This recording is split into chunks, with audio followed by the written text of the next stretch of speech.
Now, I understand that is a very bold comment, but it is 100% true. Do not take stock advice from dumb people or people who do not know what they are talking about. And trust me, there is a lot of people in this space who either A, are dumb, don't know what they're talking about, just basically take what someone else said and just boop, plop it right in. Oh, this person said this. Okay, I'll just copy that. Everyone's saying this. Okay, I'll just copy that. At least I'm in the crowd. No one's going to call me out for that. That is one reason. Another is people trying to take advantage of you specifically. There's people maybe trying to pump something or, hey, buy this class and you'll get all this secret information, right? I'm not saying you can't legit learn things from that, but there's many bad actors out there. I'm not thinking of anyone specifically. I'm just saying that want to take advantage. But also, there's a lot of people that think they know a lot and actually know nothing. Because stocks are complicated. There's so many things that go into them. And you know what? If you think I give bad advice, you think I'm wrong, whatever it may be, don't listen to me either. Do what's best for you. So the reason I'm making this video primarily is one, yes, there's many examples of people who don't know what they're talking about, that push a lot of things or know. It doesn't really matter if you're doing it with yourself. You lose yourself money. Who cares, right? But when they're trying to tell other people what to do, I never give any specific advice on this channel. But even then, I try to give detailed breakdowns. I try to give reasons why, my personal feelings, but also a bull and a bear case. And I'm not sitting here claiming I'm absolutely right on everything. I try to give a lot of details, a bull and a bear case for most stocks as well, because there's two sides to every story, but I also like to interject my opinion as well. But the point being, okay, this is kind of what I'm getting at. So in life, there's a lot of people that say a lot of different stuff, and all of you can at least relate to this. You've got some bad advice before. Maybe it's advice you did, someone gave it to you, you did it, and it's like, that was dumb. Why did I do that? That backfired. Or someone gave you advice and you're like, I know that's going to be bad. That's horrible. I'm not going to do that. And then maybe it's something you've done yourself. You had an idea, you did it, and it went horrible. You're just like, how could I ever make that decision? Well, in life, there's going to be a lot of people in the way of finances, in the way of stocks as well, specifically on the stock channel, where they're going to give you advice. And if you don't know enough, you may just think it's good.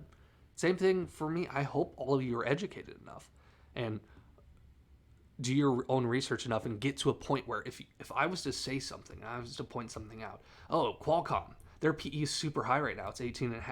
No, well, that's actually pretty low. The S&P 500 P is at 30. I want you guys to understand it. No, I don't want to demand you must do this. I want to give you guys information that you can make decisions off of, correct decisions. And I want you guys to learn on your own, not just from me, but this is what I'm trying to get at, is there's going to be a lot of people pushing a lot of different directions. Do this, do that, do this, do that. In stocks and in lots of cases, like, don't get me wrong, there's some excellent information I've listened to, but when it comes to stocks, once you start to know more and more, you learn just how many people really don't know much at all. And we as humans, especially when we even trust someone's opinion, at least in many other areas, it's easy to just want to go along with it, specifically as well. When there's multiple people saying one thing, really, really easy to go along with that. There's a group of people, maybe a stock forum, everyone's saying this, everyone's saying Meta sucks, it's 2022, it's the bottom. Everyone's saying, oh my gosh, the stock is incredible, it's going to keep going up, whatever it may be. It's really, really easy to get groupthink. There's a term for groupthink. It's easy. It's because as humans, well, two things. If let's say you're in a group of 10 people, 9 people are saying this, and you think it's wrong, you just go along. One, you don't want to make enemies. Two, if they're wrong, everyone's wrong, right? Who cares? But specifically with stocks, who cares? We cares. It's our money. Very, very, very important, in my opinion. It's very, very important to draw your own conclusions about a stock and then compare it to what other people are saying. So if you want to invest in Qualcomm, look at Qualcomm. Okay, it's doing this, it's doing this, it's doing this, and then see what people are saying about it. Why is it here? Why is it that? Why is it X? That'll help you learn a lot more. And then you can decide, okay, am I right or am I wrong? And then maybe you decide not to buy it. I like Qualcomm. Oh, but people are saying this. It dropped after earnings, 4%. Maybe I'm just missing something here. I'm missing something. And then you sit back, maybe it goes up. You thought it was going to go up. It went up. Okay, maybe I shouldn't listen to what other people are saying. Not saying you're going to be right in every scenario. But the reason I'm specifically have Qualcomm is because they had something happen that I find really interesting. It's one of the most fascinating part of stocks. It's when they had a good earnings. They did, objectively. I've talked about AMD many times. They're having good earnings, guys. They are. You can say whatever you want. Maybe you're pissed, whatever it may be. It doesn't matter. They're making more money. They guided for 15 to 20% earnings per share growth this year. They're hitting record revenue, and yet they're basically flat. But that doesn't matter. Let's look at Qualcomm. Qualcomm, they beat. All the news articles came out. It's like, oh, they beat. They guided better. Expected beating expectations by 14.12%. 14.2%, not 12. They have good guidance, everything like that. And it dropped 3.5%. Why? A lot of people in the semiconductor industry are just hoping for that. Oh, it's going to hit the home run. They're going to go up, whatever, because that's what NVIDIA did. And they're expecting NVIDIA. And when it's not NVIDIA, you're living up to your expectations that just aren't really attainable. And that's okay. But you know what? We can say, you know what, Qualcomm? People don't like it. It's down 3% off of a decent earnings. I'll be patient. I'll buy it. Doesn't mean you're going to be right. Maybe you're wrong. Maybe people are seeing something you're missing, whatever it may be. But there will be people who say, oh no, Qualcomm's going to go back down to 150. Okay. Could happen. Might happen. Who cares? Well, it's going to go down. You're going to lose money. Well, from long-term investing, and they're going down just because people are out on them and they're earning more and more, who cares?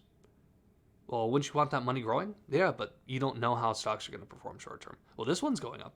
Yeah, it's going up now. It might not. People might get out on that one too, and you're going to have to sell and panic.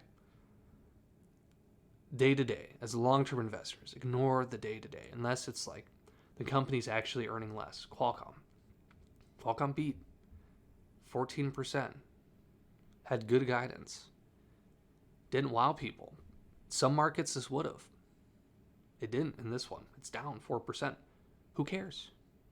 Long-term investors. Who cares? Because eventually, assuming the company stays like a normal company, which it would, there's always going to be black swans. There's always going to be companies that the bottom falls out. You're going to be wrong about how they actually do. You're going to think they're good leadership, they're going to grow, they're not good. That's okay. We lost a little bit of money. We learned, we made a mistake, whatever it may be. But the hype, the day-to-day, the PE multiple swinging up and down, not off of earnings, just off of hype. If you're long-term investing in a stock, 5 to 10 years, even 3 years, there's going to be times when people are in. It's going to be times when people are out. Some stocks you have people are in. Oh my gosh, I'm in all-time highs, whatever it may be. You're going to have someone out. Oh, it kind of sucks, but they are making more money. They are doing fine. Ignore it. It actually is a good buying opportunity. Don't listen to people who don't know what they're talking about. If you don't think they know what they're talking about, don't listen to them. If you don't think I know what I'm talking about, don't listen to me. But people that say it's going to do this, don't give you a reason. Oh, it's because the leadership of the company's bad. I don't think they're going to grow. I think they have bad leadership. They're slowing down as a stock. Their company's not doing particularly well. I don't like the industry they're in. Those are all valid reasons. It's going to go down because I don't like it. People don't like it. Usually that means it's good buying opportunity if the company's good because everyone's out on it. And long term, it doesn't matter because there will be a time people are in on it. As you think the industry is just the worst ever, and that happens. But anyways, I've ranted long enough. Hope you guys enjoyed my video. Like I said, don't listen to stock advice from dumb people.